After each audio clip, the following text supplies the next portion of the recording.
Assalamualaikum warahmatullahi wabarakatuh. Kali ini kita akan membahas materi bilangan. Nah, dalam pembahasan ini terdiri dari 5 bagian, yaitu pengertian bilangan, sifat bilangan aljabar, representasi bilangan, substitusi bilangan, dan aproksimasi bilangan.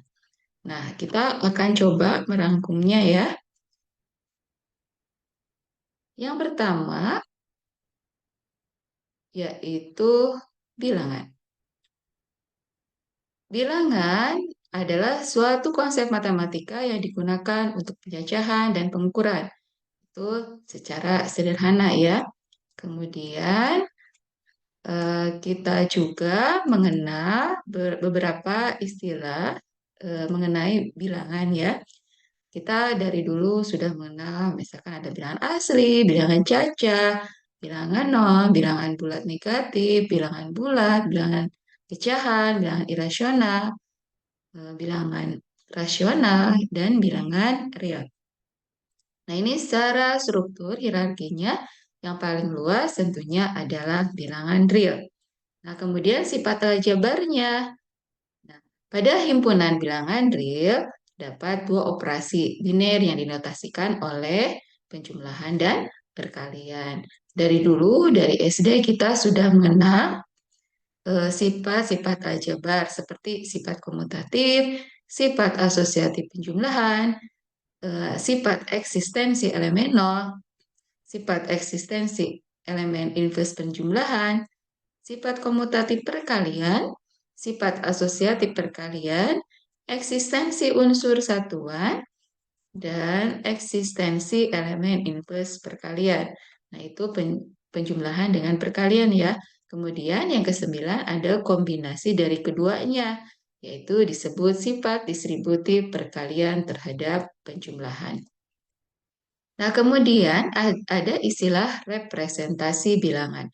Apa itu? Misalkan sebuah bilangan dilambangkan dengan satu, misalkan seperti ini satu, maka satu ini bentuknya bisa diubah tetapi nilainya sama. Misalkan 5 dibagi 5, tetap dia satu. Itu representasi bilangan contohnya. Jadi satu itu senilai dengan 5 dibagi 5.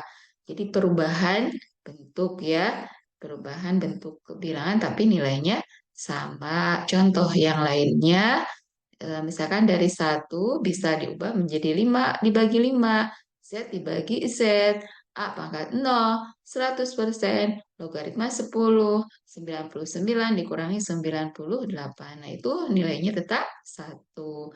Misalkan di sini ada yang nomor 3 ini 1000, itu sama dengan 10 pangkat 3 atau bisa diubah juga ke dalam bentuk akar.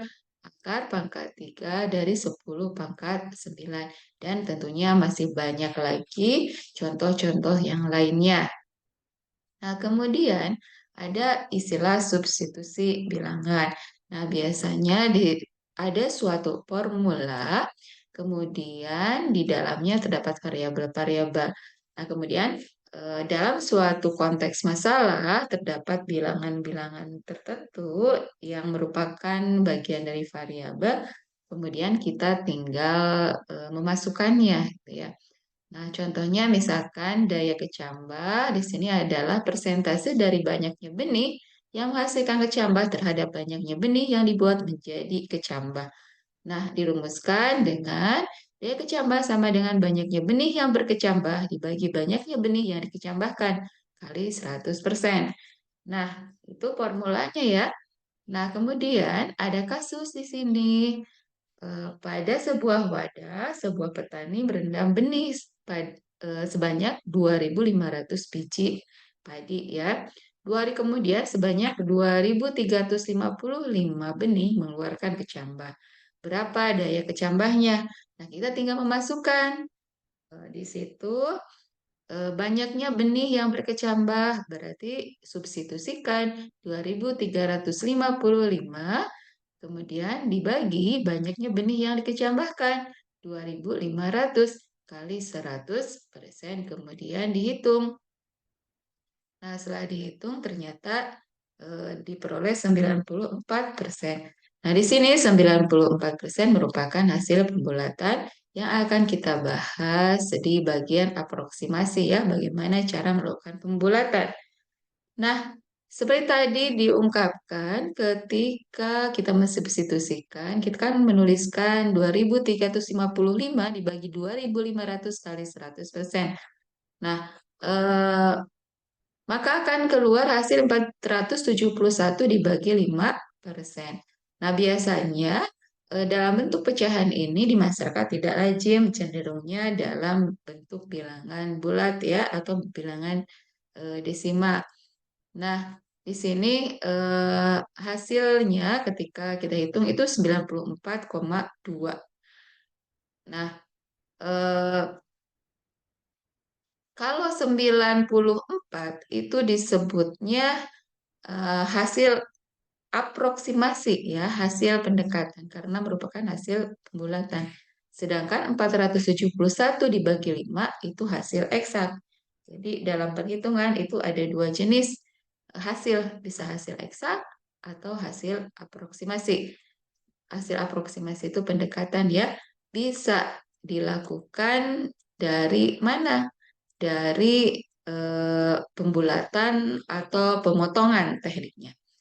Nah, ini juga contoh yang menunjukkan aproksimasi ya, di mana misalkan 1/3 itu bisa ditulis sebagai, kalau kita misalkan masukkan ke komputer atau ke kalkulator, kita akan mendapatkan 1/3 itu 0,33333 terus itu ya, tergantung dari banyaknya digit apa kalkulator kita gitu. Nah, tapi kalau kita eh, tampilkan ke dalam bentuk yang lebih apa angka di belakang komanya itu lebih sedikit, misalkan 1/3 itu kan 0,33 itu kita potong gitu ya. Maka kita akan balikan ke dalam bentuk pecahan biasa itu menjadi 333 dibagi 1.000. Nah, di sini itu ada bilangan yang hilang, itu 1/3.000 bagiannya gitu. Nah, di situ akibat dari pemotongan tersebut sehingga ketika dikembalikan itu tidak lagi menjadi utuh, tidak menjadi 1/3 lagi. Nah, maka eh, itu adanya selisih tersebut dikatakan bahwa terjadilah aproksimasi.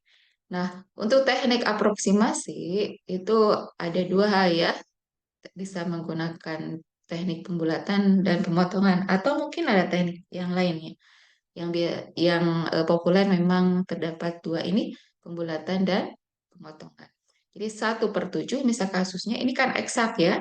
Nah, kemudian kalau kita pijit kalkulator 1/7 itu masih kan 0,1428 dan seterusnya tergantung digit komputernya. Nah, kemudian kalau kita ingin membulatkan ke dalam 3 digit di belakang koma, maka di sini biasanya 0,1428 karena setelah angka 2, setelah bilangan 2 itu bilangannya 8, maka 8 ini ditambahkan 1 ke 2 menjadi 0,143. Itu ketika melakukan pembulatan. Nah, ada teknik yang kedua yaitu pemotongan, di mana kalau pemotongan dipotong saja tidak peduli di belakangnya itu bilangan berapa sehingga hasilnya 0,142. Nah, itu aproksimasi.